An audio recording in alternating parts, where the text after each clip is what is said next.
mugamba mutya mumwe n'abali ku channel yaffe eyitibwa Kyayiti YouTube channel yaffe kyembasaba mugende maaso n'ogyegattako kigenda kuba kirungi nnyo. Kati olunaku olwaleero nzize nammwe abaana abawala abakyala mbaleetedde eddagala erigenda obbayamba okubaleetera ebbugumo wamu n'okuwoomesa, okubaleetera ebbugumo wansi wamu n'okuwoomesa. Nga bwe mukimanyi nti mulimu abakyala ababeera bannyogoga, kati n'olwekyo nkuleetedde bino by'olabako bigenda kuyamba mu nsonga eyo ey'okuwona okunnyogoga oba okufuna ebbugumo ng'olifuna wansi. Kakati oyayitibwa Kanyebwa gw'olaba. Kanyebwa mufune bulungi nnyo, funa obukoola bwa Kanyebwa, ofune ne bayita olusiiti. Obukoola bw'olusiiti. Olusiiti ndoza otegeera bulungi nnyo olwo lwe bayita olusiiti. Olaba ndowooza. Kati olusiiti olusinga obeera olufunye nalwo funa otukoola oba ebikoola ebyo obigatte mu Kanyebwa. Kyenkusaba nsaba osobola okusooka n'obiteekako mu mazzi agookya okusobola okutta obuwuka buli kati w'omala tegeka bulungi bu Kanyebwa ogattemu n'obwo kati obuyitibwa olusiiti. Obukoola bw'olusiiti bwe butyo bufaanana bufune bulungi nnyo nga olaba nti bwembutegese bulungi obuteeke mu kantu, ofunayo akabaketi oba akantu konna obuyengeremu bulungi nnyo nga bw'olabako kenfunye nze.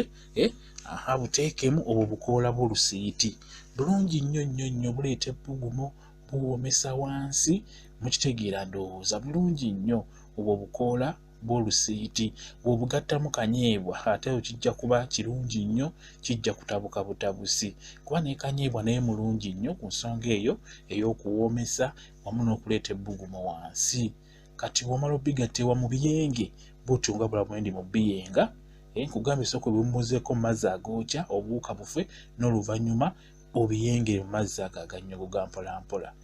Obiyenge afuuka aga green nga bw'olaba awe kwegamba ne bimuka bulungi n'olaba tolina okukola nga kaka bulungi nga ddagala liwerako nga kaka. Kakole bulungi okayenge bulungi nga bwenkayenze n'oluvannyuma ofune akasengejja osengejja amazzi ago ogateeke mu kantu konna oba kabaketi ogateeka mu bbaafu. Oluvannyuma ogenda otawaaze olw'ensonga nti Kanyebwa mulungi nnyo ate ogattamu n'olusiiti olusiiti naluwoomesa bulungi nnyo. Bikole bulungi omusajja agenda kunyumirwa nnyo, ogenda kufuna ebbugumo bulungi nnyo wamu n'ekirala ogenda kuba ng'onyuma omusajja nga wakunyumirwa singa abeera akoze kyakugenzeeko. Ebyo by'obeera okoze biyitibwa muwoomya. Kakati nnaaba gy'olina obbinaabamu tugeze osobola obbikola n'obinaabako ku makya, n'onaabayo wansi n'onaabayo n'ekawungeezi nga munaatera okwebaka n'omwami wo. Bwe kityo bwe kiri ku makya onaaba nga ogenda okukola n'ekawungeezi nga mugenda kwebaka n'onaabako ku wansi n'otawaaza. Kigenda kukuyamba, kigenda kukuleetera okufuna ebbugumo bulungi nnyo. N'ekirala Kanyebwa oyo mulungi nnyo, bw'omugattamu olusiiti kijja kutabuka bulungi nnyo, kijja kuba kibakolera bulungi nnyo omunaaba mubikoze bulungi. Olunaku olwali tutunuulidde Kanyebwa wamu n'olusiiti mu nsonga eyo ey'okuwoomya. Biwoomesa bulungi nnyo ebyo nnyo nga omukimanyi ti omukyala anyuma oba awooma alina okubeera n'ebbugumo eddungi. Mwebale kubeera ku channel yaffe eyitibwa Kyayiti YouTube channel yaffe.